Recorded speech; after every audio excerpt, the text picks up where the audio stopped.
خپل اصلي کور ته د طالبانو سفر او 20 ورځنۍ دمه د څه لپاره؟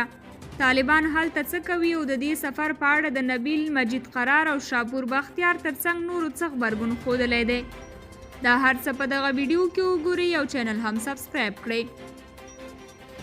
د سولې بین الافغاني مذاکراتو کې د 20 ورځني ځنډ د اعلان وروسته افغان لوري کابل او د ملا برادر په مشرۍ د طالبانو د قطر سیاسي پلاوي پاکستان ته تللي او غواړي دغه ډیپلوماټیکه رخصتي هلته تیره کړي او نوي فرمایشات له ځان سره راوړي. په قطر کې د طالبانو سیاسي دفتر ویان محمد نعیم ورتګ په خپل ټویټر باندې لیکلي ملا برادر او ورسره مل پلاوي د اسلام آباد په رسمي بلنه پاکستان ته تللي او دغه پلاوي به د پاکستان لومړي وزیر عمران خان او د دې هیواد بهرنیو چارو وزیر شاه محمود قریشي سره لیدنه کاته وکړي.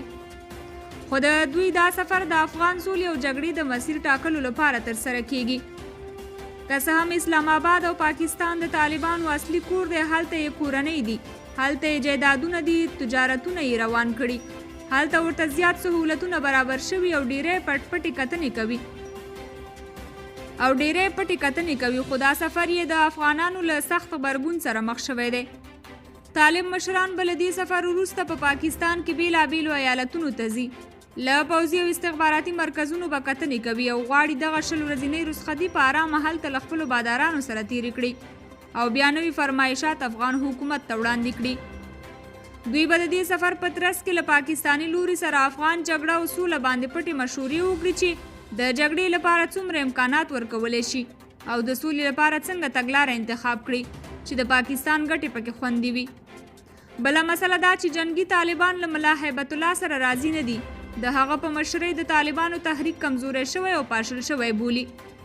طالبانو خپل والیان او نور جنګي قمندانان کوټې ته ورغوښتي وو چې له ملا هیبت الله سره بیعت تازه کړي، خو زیاتو طالب مشرانو په دې غونډه کې ټینګار کړی چې د ملا هیبت الله پر ځای د ملا برادر انتخاب شي. هم ځینو هیوادونو ته سفر کولی شي او هم دا جګړه او سوله ښه مدیریت کولی شي.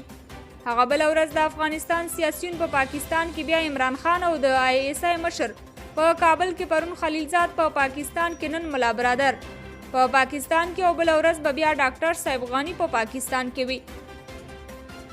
که افغانان خپله متحد نشي او غږ جګ نه کړي، دا ټوله لوبه د پاکستان د ګټو لپاره ده.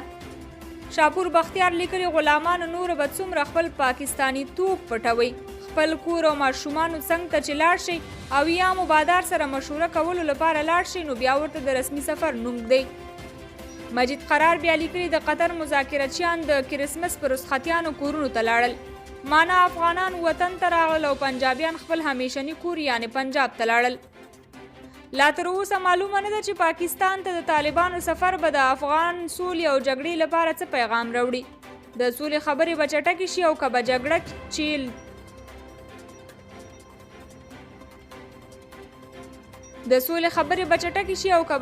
چې تر بل هر وخت ګرمه شوې لا شدت ومومي.